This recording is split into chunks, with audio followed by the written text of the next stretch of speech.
Hello everyone, कैसे हो आप सभी। आई होप आप सभी बहुत अच्छे हो।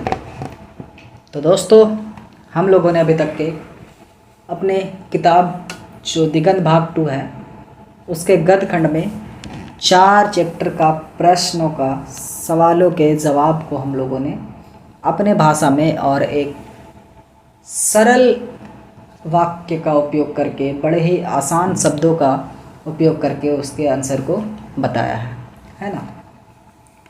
अगर आप लोगों ने पिछले सारे चैप्टर को नहीं देखा है तो जा कर के ज़रूर देखें, ठीक है।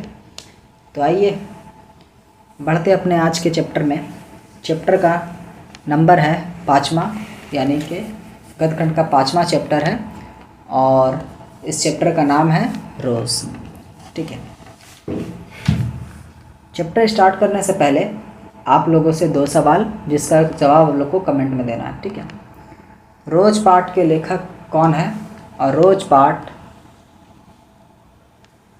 क्या है।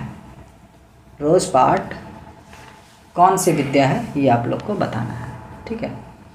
आइए, पहला सवाल है, मालती के घर का वातावरण आपको कैसा लगा। अपने शब्दों में लिखिए। यहाँ साफ साफ हाईलाइट करके लिखा गया है कि मालती का घर का जो वातावरण था वो कैसा लग रहा था आप लोगों को, ये आप अपने शब्दों में बताइए, ठीक है। तो आप अपने शब्दों में इसे बताएंगे, ठीक है। किताब में आप कहानी पढ़े हैं, अच्छी बात है। नहीं पढ़े हैं तो जा कर के पढ़ लें, उससे होगा ये कि आपको कहानी अच्छी तरह से समझ में आ जाएगी, है ना। पाठ अच्छा से समझ में आ जाएगा, ठीक है। तो अपने शब्दों में इसका आंसर कुछ इस तरह से है ना। आप चाहें तो इसमें कुछ चेंजेस कर सकते हैं, लेकिन मैं चाहूँगा कि पहले इसे अच्छी तरह से समझ लें, ठीक है। कहानी के प्रथम भाग में ही मालती के यंत्रवत जीवन की झलक मिल जाती है, जब वह अतिथि का स्वागत केवल औपचारिक ढंग से करती है। अतिथि उसके दूर के रिश्ते का भाई है, जिसके साथ वह बचपन में खूब खेलती थी, पर वर्षों बाद आए भाई का स्वागत उत्साहपूर्वक नहीं कर पाती, बल्कि जीवन की अन्य औपचारिकता की तरह एक और औपचारिकता निभा रही है। हम देखते हैं कि मालती अतिथि से कुछ नहीं पूछती, बल्कि उसके प्रश्नों के संक्षिप्त उत्तर ही देती है। उसमें अतिथि की कुशलता या उसके वहाँ आने का उद्देश्य या अन्य समाचारों के बारे में जानने की कोई उत्सुकता नहीं दिखती, है ना। जब अतिथि मालती के घर पहुंचते हैं, ये कहानी का जो पात्र है मालती, तो मालती उसे देख करके, जैसे होता है ना आपके घर में अगर कोई आपके जान पहचान क्या है, आपके दोस्त आए या फिर आपके कोई रिश्तेदार आए, तो आप क्या होते हैं, सरप्राइज़ होते हैं ना, उत्सुक होते हैं ना उसके लिए, है ना, कि भाई आप कैसे आ गए यहाँ, है ना, और सब कैसा है। आप सवाल करते हैं उससे, आइए घर की तरफ आइए, है ना, ऐसा सवाल करते हैं आप। तो मालती क्या करती है, ऐसा कुछ भी नहीं पूछती है, बल्कि जो अतिथि जो होते हैं लेखक, वही उल्टा उनसे सवाल पूछा करते हैं और उनके सवालों का सिर्फ ये जवाब देती हैं। इनमें उत्सुकता जो होती है वो नहीं होती है ना।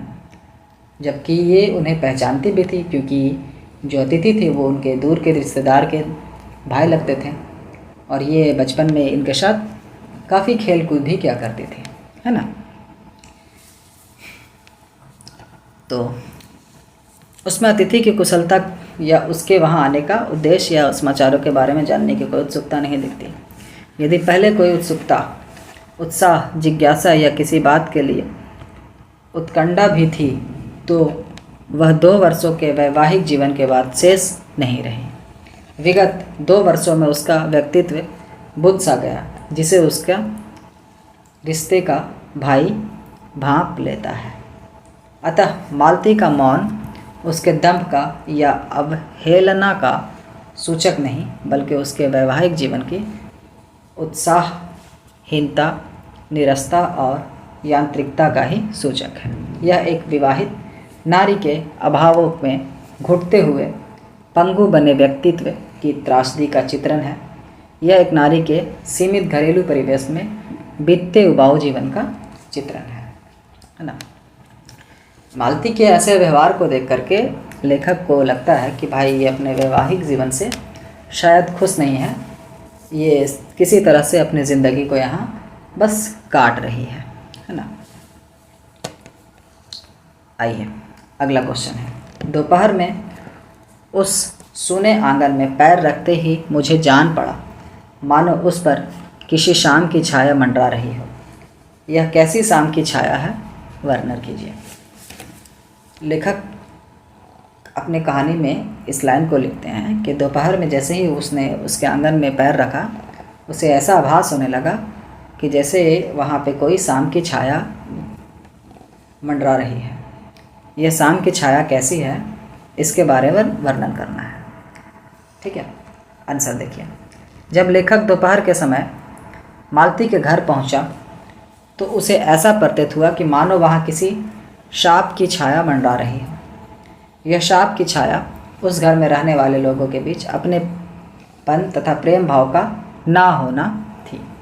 वहाँ रहने वाला परिवार एक ऊब भरी नीरस और निर्जीव जिंदगी जी रहा था।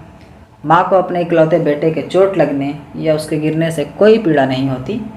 इसी प्रकार एक पति को अपने काम काज से इतनी भी फुर्सत नहीं कि वह अपनी पत्नी के साथ कुछ समय बिता सके। इस कारण उसे एकाकी जीवन जीना पड़ता है। इस प्रकार यह शाप पति पत्नी और बच्चे तीनों को ही भुगतना पड़ता है ना।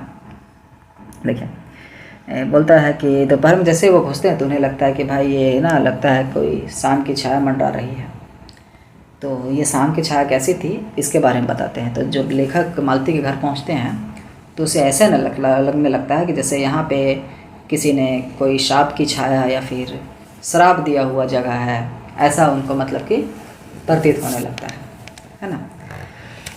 हाँ, उन्हें वो जब घर में रहते हैं तो मालती का जो छोटा बच्चा होता है वो खड़ा होते होते क्या होता है, ज़मीन पे गिर जाता है। अक्सर माएँ जो होती है जब उनका बच्चा गिर जाता है तो क्या करती है वो, कि उन्हें दुलारती हैं, प्रेम करती है, अच्छे से सहलाती हैं, समझाती है ना। लेकिन मालती जो है ऐसा नहीं करती है ना। उन्हें अपने जीवन से एक उबाऊ होने लगता है। उन्हें मतलब बस मालती को अपना जीवन ऐसा लग रहा था जैसे सिर्फ वो क्या कर रही है, अपने जीवन को काट रही है ना। जब मालती के पति आते हैं घर तो उन्हें भी अपने काम काज से इतना भी फुर्सत नहीं रहता कि वो अपने पत्नी के साथ थोड़ा बैठ करके प्रेम पूर्वक उससे बात करें, उसके दुख सुख को जाने, है ना। इसी वजह से उनके घर में ये जो छाया होती है वो पति पत्नी और बच्चे तीनों को ही भुगतना पड़ता है। इस दुख को ये तीनों भुगतते हैं, है ना। ठीक है, आइए अगला क्वेश्चन है। लेखक और मालती के संबंध का परिचय पाठ के आधार पर दें। पाठ में आप जो पढ़ते हैं उसके हिसाब से लेखक और मालती के बीच में संबंध बताना है। ठीक है, उत्तर है मालती लेखक के दूर के रिश्ते की बहन है, लेकिन दोनों के बीच मित्र जैसा संबंध है। दोनों बचपन में इकट्ठे खेले, लड़े, पिटे हैं। दोनों की पढ़ाई भी साथ हुई थी। उनका रिश्ता सदा मित्रतापूर्ण रहा था। वह कभी भाई बहन या बड़े छोटे के बंधन में नहीं बंधे थे। ठीक है, पाठ में बताया गया ना कि लेखक जो था वो क्या मालती का कैसा रिश्तेदार था। तो वो दूर का भाई था, लेकिन वो बचपन में मालती के साथ पढ़ा लिखा था, लेकिन उसके बावजूद भी उन लोगों के बीच भाई बहन या फिर छोटे बड़े वाला कोई रिश्ता नहीं था, बल्कि उन दोनों में एक मित्र वाला, एक दोस्त वाला संबंध था, है ना। ठीक है, यही आंसर था। ये 2 नंबर में आता है। ठीक है, तो इसे हाईलाइट कर लें थोड़ा क्वेश्चन। अगला क्वेश्चन है 4था नंबर। मालती के पति महेश्वर की कैसी छवि आपके मन में बनती है।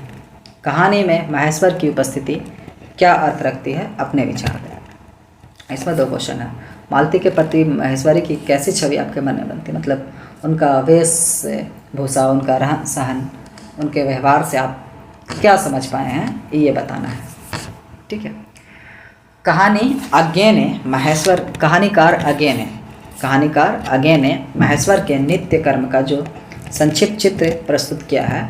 पता चलता है कि वह रोज़ सवेरे डिस्पेंसरी चला जाता है, दोपहर को भोजन करने और कुछ आराम करने के लिए आता है, शाम को फिर डिस्पेंसरी जाकर रोगियों को देखता है। उसका जीवन भी रोज़ एक ही ठर्रे पर चलता है। एक यांत्रिक जीवन की यंत्रणा पहाड़ के एक छोटे स्थान पर मालती का पति भी भोग रहा है।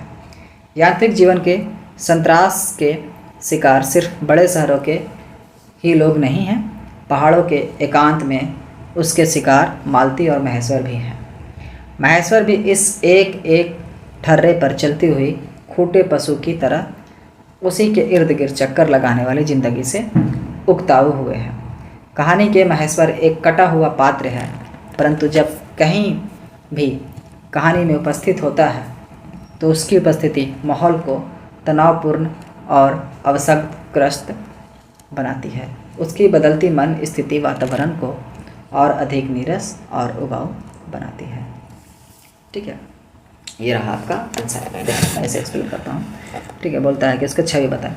तो देखो दोस्तों, जो महेश्वर है वो क्या है कि एक डॉक्टर होता है महेश्वर, जो कि अपने एक डिस्पेंसरी खोल करके था, जो ज़ख्मों का इलाज किया करता था। घाव वगैरह होता है ना, तो उसका इलाज किया करता था। तो वो सुबह सुबह निकलता है, जैसे आम लोग क्या करते हैं शहर में, आप देखेंगे ना, सुबह सुबह लोग नहा धोकर क्या करना, काम करने के लिए निकल गए। उसी तरह से वो भी शहर में तो नहीं रहता था, लेकिन एक पहाड़ी गांव में रहा करता था, है ना।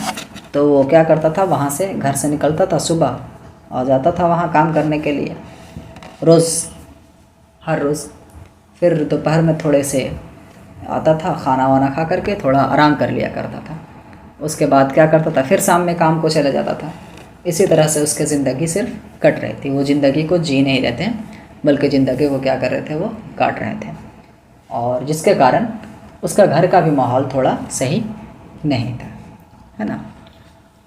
कहानी में जहाँ जहाँ भी वो उपस्थित हुए हैं उनको दिखाया गया है, वहाँ पे ऐसा आपको आभास होने लगता है कि उसका उपस्थिति ही उस कहानी का माहौल में क्या करता है, तनाव, टेंशन ला देता है, उदासी ला देता है ना। उसके वजह से उसके कहानी का पूरा वातावरण जो है अधिक निराश और उबाऊ होने लगता है। ठीक है, आइए अगला क्वेश्चन। गैगरीन क्या है? ये VVI क्वेश्चन है, VVI, मोस्ट इम्पोर्टेंट क्वेश्चन। ठीक है, इसे आप लोग ध्यान से रखेंगे। गैगरीन क्या है? उत्तर गैगरीन, यहाँ पे पैगरीन लिखा हुआ है, इसे थोड़ा सा सही कर लेंगे। ठीक है, गैगरीन एक खतरनाक रोग है। पहाड़ियों पर रहने वाले व्यक्तियों के पैरों में कांटा चुभने आम बात है, परंतु कांटा चुभने के बाद बहुत दिनों तक छोड़ देने के बाद व्यक्ति का पांव जख्म का शक्ल अख्तियार कर लेता है, जिसका इलाज मात्र पांव का काटना ही है। कभी कभी तो इस रोग से पीड़ित रोग की मृत्यु तक हो जाती है। गैगरीन क्या है? तो गैगरीन एक खतरनाक का किस्म का रोग है जो पहाड़ियों पर रहने वाले लोगों में पाँव में अगर कांटा चुभ जाए और कांटा अगर काफ़ी समय तक पाँव में रह जाता है तो उसकी वजह से वो ज़ख्म इतना ज़्यादा फैल जाता है कि पाँव को फिर काटना पड़ता है ना। और बहुत बार ऐसा होता है कि उस गैगरीन की वजह से इंसान की जान भी चली जाती है। ठीक है, ये इंपॉर्टेंट क्वेश्चन है, तो इसे एकदम इज्जत के साथ हाईलाइट करके रखेंगे। ठीक है, आइए अगला क्वेश्चन। कहानी से उन वाक्यों को चुनें जिनमें रोज शब्द का प्रयोग हुआ है। ठीक है, आइए उत्तर। सर्वप्रथम कहानी का शीर्षक ही रोज है, इसके अलावा कई स्थानों पर रोज शब्द का प्रयोग हुआ है। नंबर 1 में मालती टोककर बोली, मेरे लिए तो यह नई बात नहीं है, रोज ही ऐसा होता है। दूसरा, क्या पानी को क्या हुआ, रोज ही होता है, कभी वक्त पर आता नहीं, मैं तो रोज ऐसी बात सुनती हूँ। फिर अगला है, मालती का जीवन अपनी रोज की नियत गति से बहा जा रहा था और एक चंद्रमा की चंद्रिका के लिए, एक संसार के लिए रुकने को तैयार नहीं था। ठीक है, तो 3-4 लाइनों को हमने यहाँ पे लिखा है। आप और भी बहुत से लाइन हैं जहाँ पे रोज का इस्तेमाल किया गया। ठीक है, ये थोड़ा सा क्वेश्चन ऐसा नहीं है जो आपके एग्ज़ाम में आएगा। ठीक है, जो क्वेश्चन एग्ज़ाम में आएगा वो मैं पहले ही बता दे रहा हूँ। ठीक है, आइए ये क्वेश्चन देखकर थोड़ा सा इम्पोर्टेंट है। 3 बज गए, सॉरी 6ठा क्वेश्चन था क्या? हाँ, आइए 7वां है। 3 बज गए, 4 बज गए, 11 बज गए। कहानी में घंटे की इन खड़कों के साथ साथ मालती की उपस्थिति है। मालती की क्या उपस्थिति है? घंटा बजने का मालती से क्या संबंध है? देखिए, 3 बज गए, 4 बज गए, 11 बज गए से लगता है कि मालती प्रत्येक घंटा गिनती रहती है। समय उसके लिए पहाड़ जैसा है। 1 घंटा बीतने पर उसे लगता है चलो 1 मनहूस घंटा तो बीता। घर में नौकर नहीं है तो बर्तन मांजने के लिए पानी चाहिए, जो रोज़ ही वक्त पर नहीं आता है। मालती के इस कथन में कितनी व्यवस्था है? रोज़ ही होता है, आज शाम को 7 बजे आएगा। उस घर में बच्चे का रोना, उसके द्वारा प्रत्येक घंटा की गिनती करना, महेश्वर का सुबह शाम डिस्पेंसरी जाना, सब कुछ एक जैसा है। यह सब कुछ एक जैसा उसके एक ठर्रे पर चल रही नीरस उबाऊ जिंदगी का परिणाम है कि वह घंटे गिनने को मजबूर है। जैसे ही उसका घंटा पार होता है, थोड़ी वह राहत महसूस करती है। देखो से ये जो यहाँ पे आया है ना, 1 बज गए, 11 बज गए, 3 बज गए, है ना, 4 बज गए। तो ये मालती क्या करती थी? जब भी मतलब कि उसके यहाँ वहाँ एक घड़ी होता था, आप लोग देखे होंगे, होता है ना, जो अलार्म बजता, अगर 12 बज गया तो टाँ टाँ टाँ टाँ ऐसा करता ना, उसी तरह से क्या है कि इसका भी घर में वैसा घड़ी लगा होता। तो जब भी 1 घंटा बीतता तो घड़ी आराम बजती थी। तो ये मतलब कि उस घड़ी के आवाज़ से बोल देता, अच्छा चलो 4 बज गए, 3 बज गए, 5 बज गए, 11 बज गए, ठीक है। ये गिना करती थी उन घड़ियों के घंटे को। ये इसलिए गिना करती थी क्योंकि ये जब भी घड़ी का 1 घंटा बीतता था तो इन्हें ऐसा लगता था कि चलो भाई आज हमने दिन में इतने घंटे हमने काट लिए हैं, है ना। तो इन्हें थोड़ा सा सुकून मिलता था। क्यों? क्योंकि इनका घर उबाऊ था थोड़ा, है ना। क्या था? इनका घर उबाऊ था क्योंकि घर में कोई परिवार था नहीं।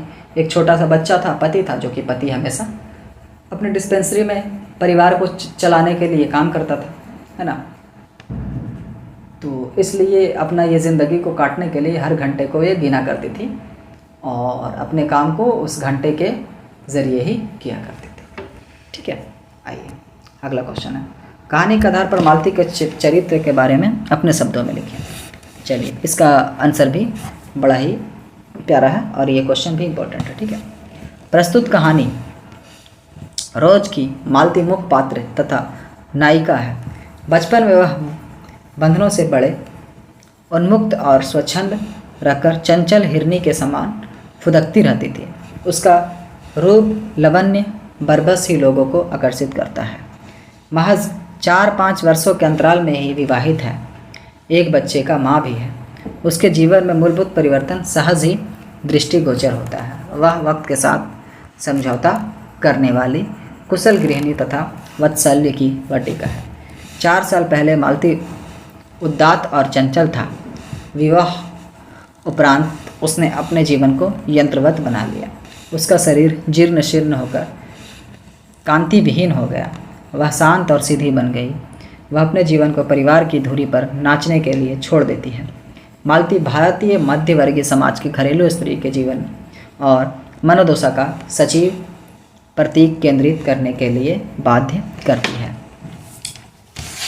मालती का जीवन एक ऐसा जीवन है जो हमारे भारतीय समाज में मध्यवर्गीय घरेलू जो स्त्रियां होती है उनके चित्रण को मालती के पात्र के ज़रिए बताया गया है ना। बताया गया है कि एक मध्यम वर्ग समाज में जो घरेलू स्त्रियां हुआ करती है उनकी विवाह जो थी पहले के ज़माना में बाल विवाह हो जाया करता था ना, तो बहुत कम उम्र में उसके शादी हो जाती है। उसके बावजूद भी उनके एक बच्चा होते हैं मालती का, ठीक है, जिसके सहारे वो क्या करती है, अपना जीवन बसर करती है। उनके पति क्या करते हैं, डिस्पेंसरी में काम करते हैं, जिसकी वजह से उनके पास घर में कोई उनके साथ बात करने के लिए, हंसी मजाक करने के लिए, उनके साथ थोड़ा टाइम बिताने के लिए कोई होता नहीं है। उस वजह से उनकी ज़िंदगी क्या होती है, बस कट रही होती है ना। वो ज़िंदगी को जी नहीं पाती हैं, बल्कि वो अपने हर पल को क्या करती हैं, वो काटती हैं, है ना, ठीक है। वो बचपना में बड़े ही चंचल हुआ करते थे, लेकिन जब उनका विवाह हो जाता है तो वो एक सीधी शांत सी लड़की बन जाती है और ख़ुद को अंदर ही अंदर घुटन महसूस करती है। ठीक है, आइए अब देखिए ये क्वेश्चन है, अभिप्राय स्पष्ट करें। देखिए ये 5 नंबर में आता है। ठीक है, मैंने देखा पवन में चीड़ के वृक्ष गर्मी में सूख कर मटमैले हुए, चीड़ के वृक्ष धीरे धीरे गा रहे हो, कोई राग जो कोमल है किंतु करुण नहीं, अशांतिमय है, उद्वेगमय नहीं। आइए इस लाइन के बारे में आपको बताना है। प्रस्तुत पंक्ति रोज शीर्षक कहानी के से उद्भत है यानी लिया गया है। इसमें विद्वान लेखक अज्ञेय जी ने प्रकृति के माध्यम से जीवन के उन पक्षों को रहस्योद्घाटन करने की कोशिश की गई है जिससे मानव जीवन प्रभावित है। इन पंक्तियों में लेखक द्वारा चांदनी का आनंद लेना, सोते हुए बच्चे का पलंग से नीचे गिर जाना ऐसे प्रसंग है जो नारी के जीवन को विषम स्थिति के सूचक है। लेखक द्वारा प्रकृति से जुड़कर नारी की अंतरदशाओं को देखना एक सूक्ष्म निरीक्षण है। चीड़ के वृक्ष का गर्मी से सूखकर मटमैल होना मालती के नीरस जीवन का प्रतीक है। चीड़ के वृक्ष जो धीरे धीरे गा रहे हैं, कोई राग जो कोमल है, यह नारी के कोमल भावनाओं के प्रतीक है किंतु करुण नहीं, अशांतिमय है किंतु उद्वेगमय नहीं। यह मालती के नीरस जीवन का वातावरण से समझौता का प्रतीक है। हमें यह जानना चाहिए कि जहाँ उद्वेग होगा वहीं सरसता होगी, परंतु मालती के जीवन में सरसता नहीं है। वह जीवन के एक ढर्रे पर रोज़ रोज़ एक तरह का काम करने, एकर्ष जीवन, उसकी सहनशीलता आदि उसके जीवन को उबाऊ बनाते हैं। मालती के लिए यह एक त्रासदी है जहाँ नारी की आशा आकांक्षा सब एक घुटन भरी जिंदगी में कैद हो जाती है। नारी के जीवन में जो राग रंग होने चाहिए यहाँ कुछ नहीं है। यहाँ दुख की स्थिति है। यहाँ की घुटन भरी जिंदगी को सरल बनाने के बजाय उससे समझौता कर लेती है। यह उसके अशांति का कारण है। मालती को अपना जीवन मात्र घंटों में दिखाई देता है। वह घंटों से छूटने का प्रयास करने के बजाय उसके निकलने पर थोड़ी राहत महसूस तो करती है, परंतु घंटे के फिर आगे आ जाने पर निराश हो जाती है। यही राग है जो कोमल है किंतु करुण नहीं, अशांतिमय है। मालती की जिजीविषा यदा कदा प्रकट होती है जो समझौता और परिस्थितियों के प्रति सहनशीलता का है। इसके मूल में उसका पति के प्रति निष्ठा और कर्तव्य प्रयाणता को अभिव्यक्त करती है। वह भी परंपरागत सोच के शिकार है जो इसमें विश्वास करती है कि यह उसके जीवन का सच है। इस तरह वह सोच भी नहीं सकती। यही कारण है उसके दाम्पत्य जीवन में रोग की कमी व्यजित होती है। ठीक है, आइए अगला क्वेश्चन। इस समय मैं यही सोच रहा था कि बड़ी उद्घाटन चंचल मालती आज कितनी सीधी हो गई, कितनी शांत है, एक अखबार के टुकड़े को तरसती है। यह क्या है? प्रस्तुत पंक्ति प्रतिष्ठित साहित्यकार अज्ञेय द्वारा रचित रोज शीर्षक पाठ से उद्धृत है यानी लिया गया। प्रस्तुत पंक्ति के माध्यम से लेखक मालती के बचपन के दिनों को याद करता है कि मालती कितनी चंचल लड़की थी। जब हम स्कूल में भर्ती हुए थे तो हम हाजिरी हो चुकने के बाद चोरी से क्लास से भाग जाते थे और दूर के बगीचे में पेड़ पर चढ़कर कच्चे अमियाँ तोड़ तोड़ खाते थे। मालती पढ़ती भी नहीं थी, उसके माता पिता तंग थे। लेखक इसी प्रसंग से जुड़ा एक वाक्य सुनाता है कि मालती के पिता ने एक किताब लाकर पढ़ने को दी जिसे प्रतिदिन 20-20 पेज पढ़ना था। मालती रोज उतना पन्ना फाड़ते जाती थी। इस प्रकार पूरे किताब फाड़कर फेंक डाले। लेखक उपर्युक्त बातों के आलोक में आज की मालती जिसकी शादी हो गई है और उसके बच्चे भी हैं, उसमें आए बदलाव को लेकर चिंतित है। आज मालती कितनी सीधी हो गई है। जिंदगी के एक धर्रे में होने के कारण मालती यंत्रवत कर्तव्य पालन को मजबूर है। लेखक ने देखा कि पति महेश्वर ने मालती को आम लाने के लिए कहा। आम अखबार के एक टुकड़े में लिपटे थे। अखबार का टुकड़ा सामने आते ही मालती उसे पढ़ने में ऐसे तल्लीन हो गई है मानो उसे अखबार पहली बार मिला हो। इससे पता चलता है कि वह अपनी सीमित दुनिया से बाहर निकलकर दुनिया के समाचार जानने को उत्सुक है। वह अखबार के लिए भी तरस गई थी। उसके जीवन के अनेक अभावों में अखबार का भी अभाव एक तीखी चुभन दे गया। यह जीवन की जड़ता के बीच उसकी जिज्ञासा और जीवनोच्छेद का प्रतीक है। इस तरह लेखक एक मध्यम वर्ग नारी को अभावों में भी जीने की इच्छा का संकेत देखता है और जीवन संघर्ष की प्रेरणा देता है। ठीक है, ये दोनों क्वेश्चन मतलब थोड़ा सा है, लेकिन आप लोग इसे देख लेंगे। ठीक है, मैं इसे और सॉर्ट करने का कोशिश करूँगा। ठीक है, आइए लास्ट क्वेश्चन। बच्चे से जुड़े प्रसंग पर ध्यान देते हुए उसके बारे में अपने शब्दों में लिखिए। ठीक है, आइए लिखते हैं। ये भी उतना इम्पोर्टेंट क्वेश्चन नहीं है, ठीक है, लेकिन इसे एक बार आप लोग नोट्स बनाएंगे जरूर। रोज शीर्षक कहानी के नायिका मालती का पुत्र टिट्टी बाल सुलभ रस से परिपूरित है। यद्यपि वह दुर्बल, बीमार तथा चिड़चिड़ा है, तथापि वह ममता को एकांकी जीवन का आधार में से रात 11 बजे तक घर के कार्यों में अपने को व्यस्त रखती है।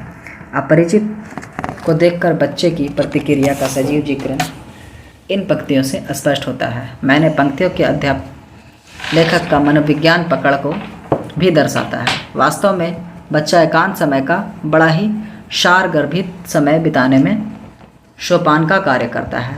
बच्चे के साथ अपने को मिलाकर एक अन्य आनंद की प्राप्ति होती है। बच्चे की देखभाल करने के लिए माता पिता को ध्यान देना पड़ता है और इससे इनमें सजगता आती है। वास्तव में बच्चा मानव जीवन की अमूल्य निधि है। बच्चे के में घुल मिलकर मनुष्य अपने दुष्कर समय को समाप्त कर सकता है। ठीक है, आइए, तो ये रहा हमारे आज के चैप्टर का आंसर। ठीक है, और मैं जब इम्पोर्टेंट क्वेश्चंस करवाऊँगा तो मैं कोशिश करूँगा कि उसमें थोड़े और शॉर्ट आंसर लाया जाए। ठीक है, इसमें थोड़ा सा रिसर्च के दरमियान और जब मैं बना रहा था तो थोड़ा होता है ना एक जिज्ञासा कि लंबा, तो लंबा के चक्कर में थोड़ा ज़्यादा लंबा हो गया। तो कोई बात नहीं, अगर आप लोगों ने किताब नहीं पढ़ा है तो आप लोग इसे पढ़ेंगे तो अच्छा से समझ में आ जाएगा, और जब मैं इंपॉर्टेंट क्वेश्चन बताऊंगा तो और भी बड़े अच्छे अंदाज में रहेंगे। ठीक है, तो चलिए आज का वीडियो यहीं पे समाप्त करते हैं। Thank you so much. जय हिंद।